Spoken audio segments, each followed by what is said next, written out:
എടാ ഷിൻചാനെ നോക്കിയും കണ്ടൊക്കെ ഓടിക്കണം. നമ്മുടെ കയ്യിലാണെങ്കിൽ ഒന്നാമത് വലിയ പൈസയും ഇല്ല. അത് മാത്രമല്ല ആകെയുള്ള വണ്ടിയാണ്, പുതിയ വണ്ടിയാണ്. വണ്ടിക്ക് വല്ലതും പറ്റിയാ നിന്നെ നോയിക്കോ.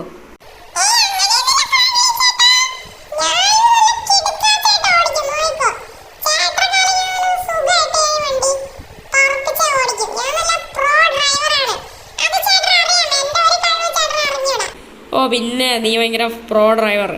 വല്ല പോലീസും പിടിച്ചാൽ നിന്നെ നോയിക്കോ. എൻ്റെ വണ്ടി എനിക്ക് തിരിച്ചേടാ.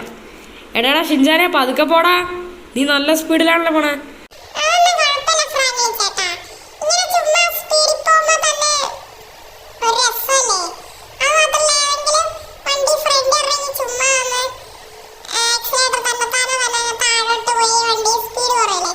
എടാ പൊട്ട ആരാ നിന്നോട് അങ്ങനെ പറഞ്ഞ? എടാ ബ്രേക്ക് പിടിച്ചില്ലെങ്കിൽ വണ്ടി ഇങ്ങ് പറന്നങ്ങ് പോവും.